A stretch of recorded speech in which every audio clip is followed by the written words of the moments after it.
Sophie Cunningham is from St. Louis and is a Mizzou alum. There, I've listed all of her endearing qualities. Welcome back to my channel, unless you're seeing me for the first time, in which case welcome to my channel. I do recaps after every single Atlanta Dream game.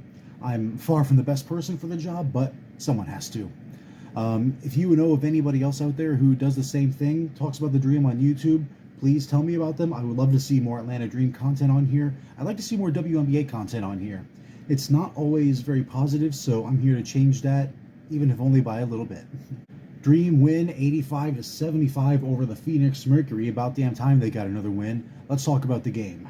The injury list consists of Ryan Howard, Mia Coffey, and Monique Billings. They're all out, but if there's a silver lining to this, it's that AD and Lindholm are starting, and that would really benefit them later on in this game. Cheyenne Parker draws first blood with a 2, and then Shea Petty responds with a 3.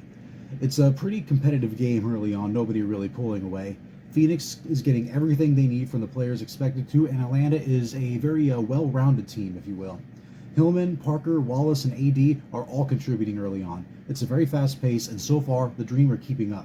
Naz Hillman blocks the crap out of Sophie Cunningham, showing absolutely no fear against one of the W's most polarizing players. The Dream lead 27-24 after one quarter, doing a fantastic job of just keeping up with Phoenix. My only real complaint is the fact that the Mercury spend almost half of that quarter in the bonus.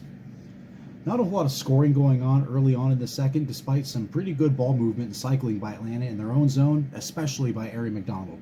Cheyenne Parker commits an offensive foul, however, and Hayes gets her second personal of the game. AD gives the Dream a 6-point lead with a 3-pointer, and Hillman is doing a really good job blocking Cunningham. I really hope this defensive assignment sticks around. Diana Taurasi helps the Mercury get right back in it. On the other side, Hillman and Vaughn are kind of struggling to get chip shots in the paint. They just keep getting block after block, but they persist, and Hillman eventually gets the 2. No turnovers to speak of in that sequence. It was fantastic to see. Halfway through the second, 5 Dream players have at least 5 points. AD and Wallace have 2 3-pointers each, and AD is 3 for 4 from the floor. This is exactly the depth scoring the team needs at a time like this.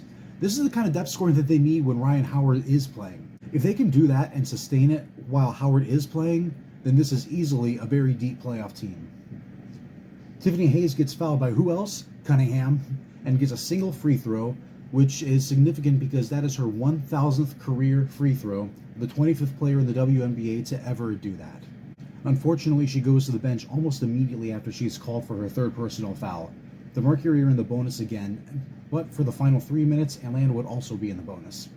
It's 41-all at the half, and if not for all the fouls, maybe Atlanta takes the lead here, not to mention hitting more free throws when the opportunities present themselves.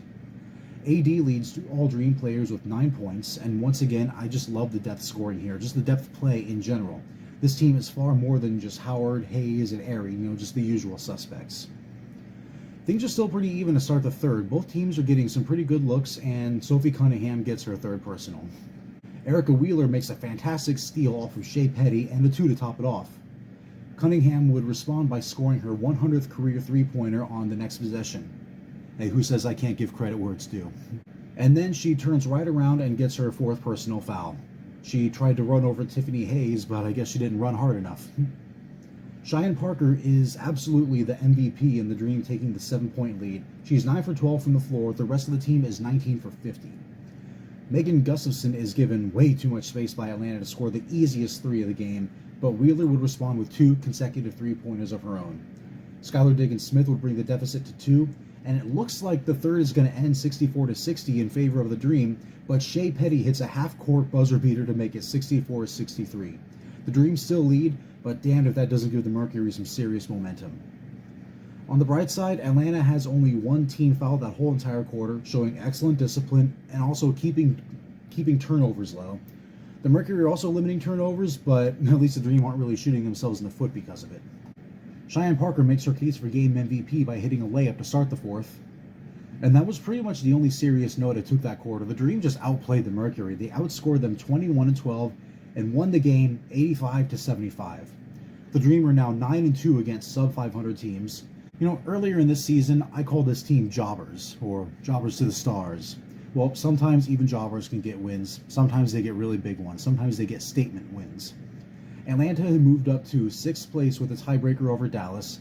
The Lynx fall to 1.5 games behind the Dream, and Atlanta also has a tiebreaker over the Mercury, which we just might need at the end of the season.